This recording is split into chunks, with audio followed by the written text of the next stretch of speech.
52 શક્તિપીઠ અત્રે વિરાજમાન છે. સાક્ષાત 12 નહીં 13 જ્યોતિર્લિંગ, 13મું જ્યોતિર્લિંગ આકાર પામવા જઈ રહ્યું છે. મોટી ખડોલ મુકામે આગામી તારીખ 26 ફેબ્રુઆરી 2025 બુધવારના દિવસે નીલકંઠ મહાદેવ નામકરણ પણ પૂજ્ય માળીએ કર્યું છે.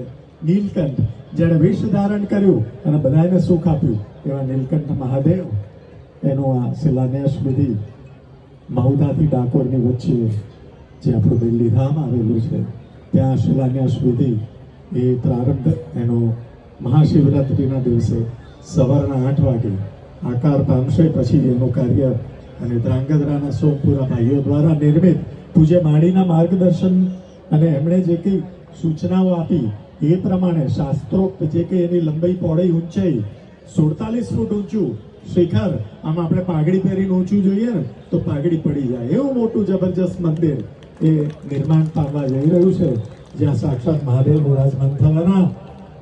તો આપણે સૌ બધાનો લાભ લેવાનો છે.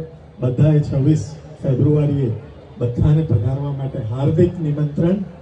બધાએ સપરિવાર મિત્ર મંડળ સહિત પધારવાનું છે. ત્યાં પણ આપણને ભવ્યાતિભવ્ય મહાપ્રસાદ અને મેલડી ધામના દર્શન થશે. ત્યાં આપણને પૂજ્ય માળીની ગાદી, સાક્ષાત પૂજ્ય માળીના પણ દર્શનનો ફરી લાભ પ્રાપ્ત થશે. જોજો દેશ વિદેશમાં વર્ષો સુધી લોકો તરસે છે વિડીયોમાં દર્શન કરીને અને પોતે પ્રાર્થના કરતા હોય છે. એવા વિડીયોમાં પણ માળી બધાના કોલ પૂરા કરતા હોય છે.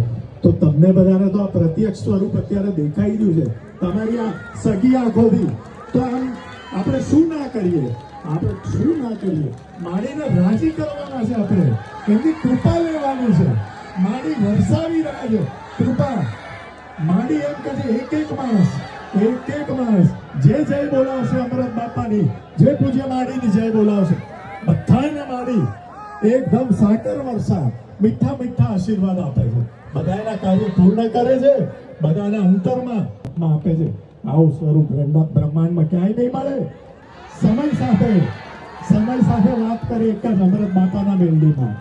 એટલે ખાસ તમે બધા જેટલા પણ પ્રથમ વખત આવ્યા છો ને, તમે એટલા બધા ભાગ્યશાળી છો કે એક જ વખતમાં તમને પૂજ્ય માળીના સાક્ષાત દર્શન થઈ ગયા છે.